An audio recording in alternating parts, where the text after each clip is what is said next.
Hi, I am Michele Scquizzato, and I will be telling you about a new lower bound for online matching on the line.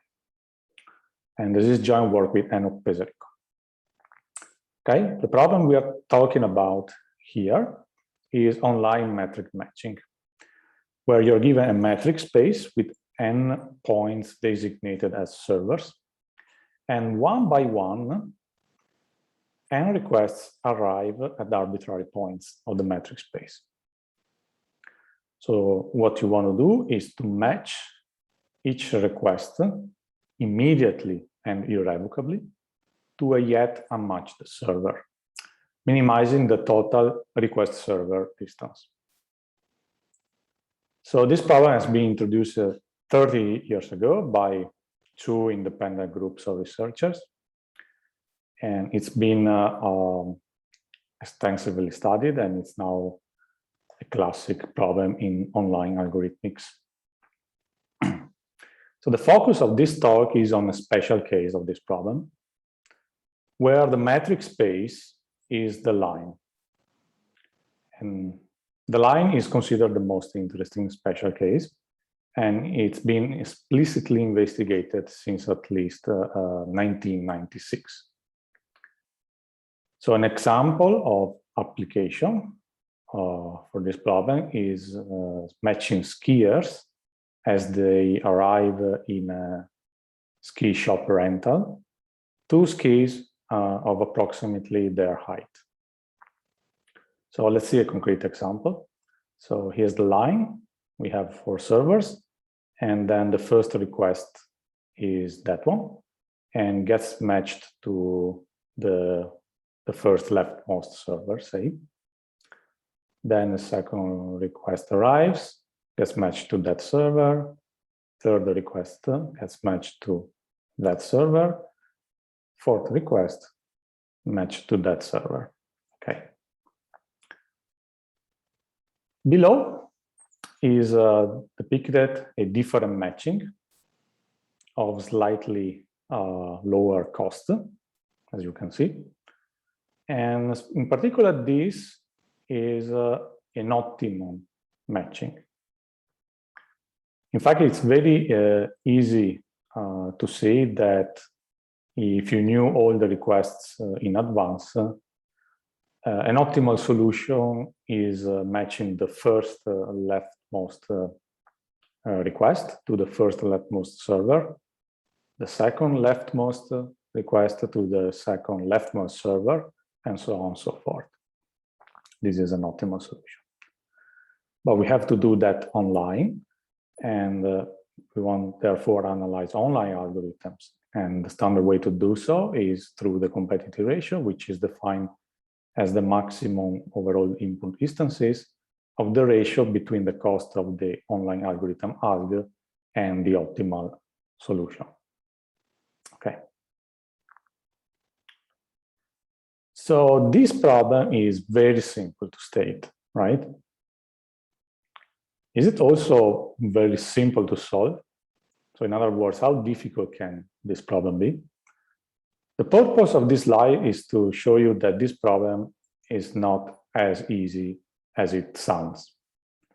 And to do so, consider the greedy online algorithm. Greedy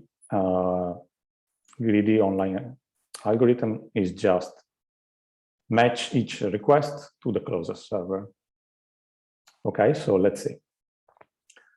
So for instance, we have, again, the line with 4 servers, and the first request arrives at that point.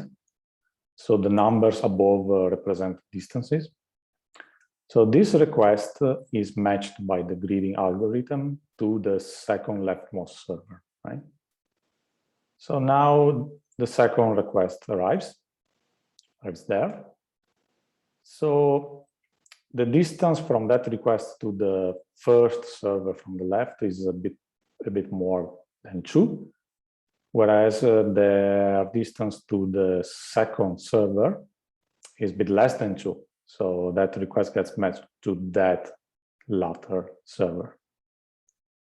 Now a third request arrives there, and the same story, you have to match it over there. And if you keep doing this by doubling those distances in every time, so then you have, then the last request gets matched to the first server. You have that the total cost is exponential in the number of servers.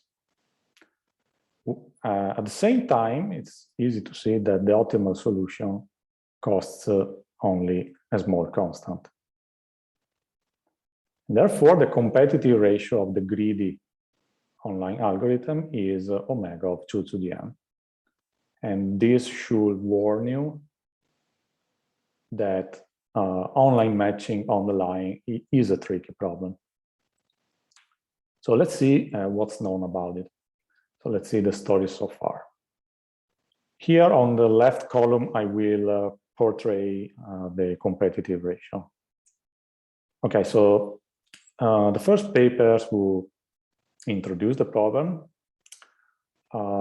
gave also a order of n competitive deterministic algorithm for any metric space, and therefore in particular for the line. In 1996, Kalyan and Sundaram and Plus observed that the classic cow path search problem is a special instance of online matching on the line. And therefore, online matching on the line inherits the lower bound for the cow path search problem, which is 9 for deterministic algorithms and roughly half for randomized algorithms. These two authors also conjectured that there should be a 9 competitive algorithm for the problem. But a few years later, Fuchs et al. Disproved this conjecture by giving a slightly bigger than 9 competitive ratio for deterministic algorithms. Pretty complicated.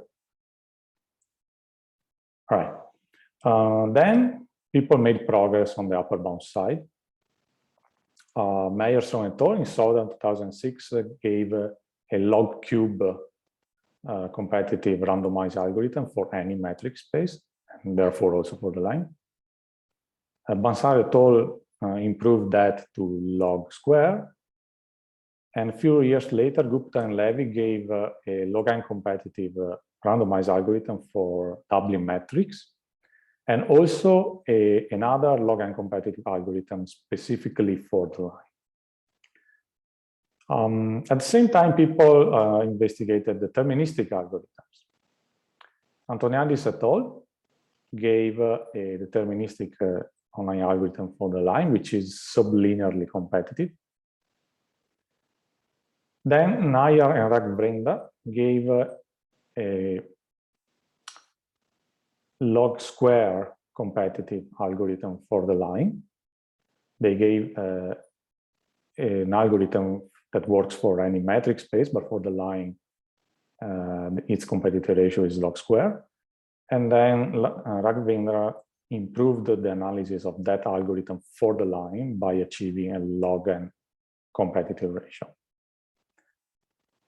So, as you can see, after roughly 25 years of investigation, the main open question is still the same.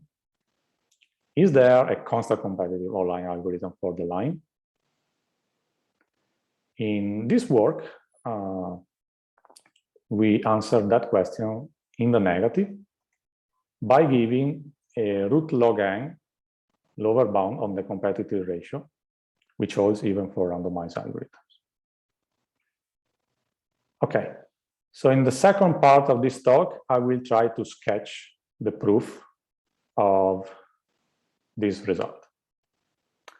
So first thing to do, I have to tell you the adversarial input. So the adversary chooses n to be a power of 2 minus 1, 15 in this case, and places the servers at the integer points of the line. Then the requests. So partition this line in subintervals of length 2. And then, for each subinterval, place, chosen uniformly at random, a request within that subinterval. So something like this. In what order does the adversary reveal those requests to the algorithm? Doesn't matter. So say left to right. This is one round. Then we have another round where the sizes of the subintervals double. So we have 4 subintervals here. And again, independently and uniformly at random, place a request at each subinterval, so something like this, and then just repeat. So we have a logarithmic number of rounds in total. So this is the adversarial input. And interestingly enough, observe that it does not depend on alg at all.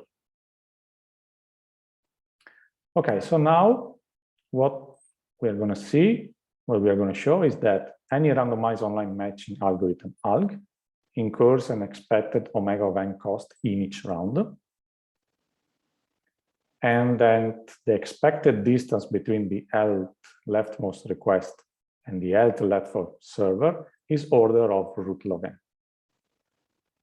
So this gives the claim, because then the expected cost of alg is n per round. There are log n rounds, so n log n. And the expected cost of OPT, which remember matches the leftmost request to the leftmost server, is order of n times the cost for that matching. Okay. So this is the precise statement of the theorem, which reveals that the constant hidden in the asymptotic notation is relatively small. Okay, let's go with the first result. Let's analyze alg. So this is very simple, so I'll give you a simple intuition. So assume for a second that the left servers, so the unmatched servers, are roughly equidistant. So in one round, roughly half many requests arrive. Okay. So now consider any 2 adjacent servers with the request within it. So like this one. So let's say they are D apart. Okay. So now any online algorithm alg has to pay at least what for matching that request? It has to pay at least D prime, where D prime is the distance from that request to the closest server. And what's D? D is D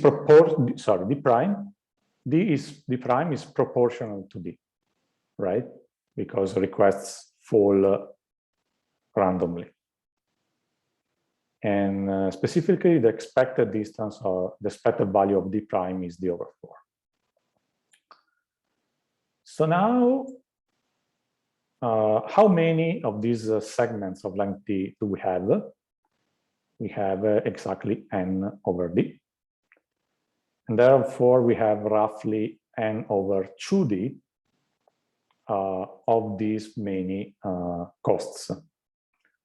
Therefore, the expected cost of alg in one round is omega of n in this case. If we are not in this case, that means that there are like segments of servers which are very far apart, so something like this. And in this case, it's easy to see, if you compare this picture to the above picture, that the cost paid by matching some requests can only increase. So for instance, the cost of the second request from left now is much bigger than before, right? So in this case, on average, the cost incurred by any online algorithm can only be higher. So, and this is the intuition for ALG. So now let's go to the optimal solution. This is a bit more complicated, but not that much. So let me call D the value that we want to evaluate. So the distance between the health leftmost request and the health leftmost server. Let me call RL the number of requests to the left of the health leftmost server. So now I want to say that D is closely related to the quantity RL minus L. And specifically that D is order of RL minus L in absolute value. Okay, so now I'm going to show this. So look at the picture. We have the health leftmost server there. We have those are the RL requests to the left of that server. And the second of which is the health request from the left.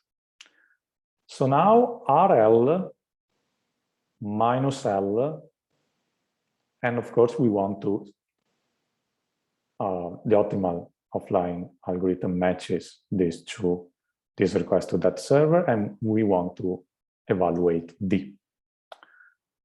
So rather than trying to evaluate D, we want to evaluate RL over D minus L. What's RL minus L? It's basically the number of requests within that segment of length D. 2 in this case. Okay. So now why 2 is a good approximation for D? So let's even assume that those 2 requests come from the first round. First round, remember, partitions the line in segments of length 2 and places a request uniformly at random within each of those. So now the first request that you see here comes from that subinterval of length 2, and the second request that you see there comes from that subinterval of length 2. So you see that if I count RL minus L, that quantity is only a factor of 2 of the distance D that I wanted to evaluate, plus a small additive constant. Okay, so let's focus on RL minus L.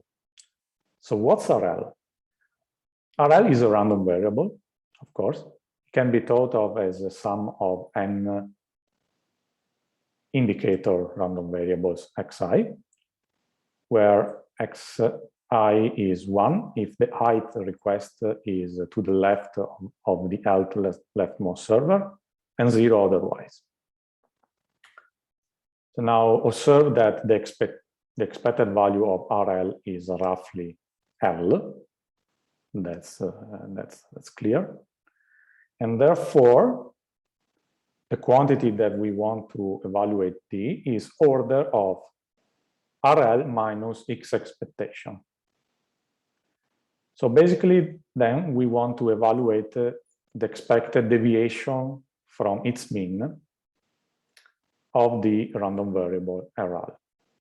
And we expect this quantity to be root of the number of indicator random variables n.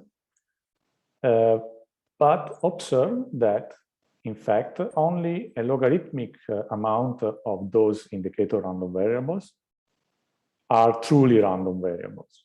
Why? Look at the picture. So the health leftmost request is a server, is the server at integer 0.7. So look at all the shaded gray the intervals. All the requests that fall in those from those subintervals, those are not random variables, right? Those on the left, those subintervals on the left give requests that are certainly on the left of the 7th server, and those subintervals on the right give requests that are certainly on the right of the 7th server.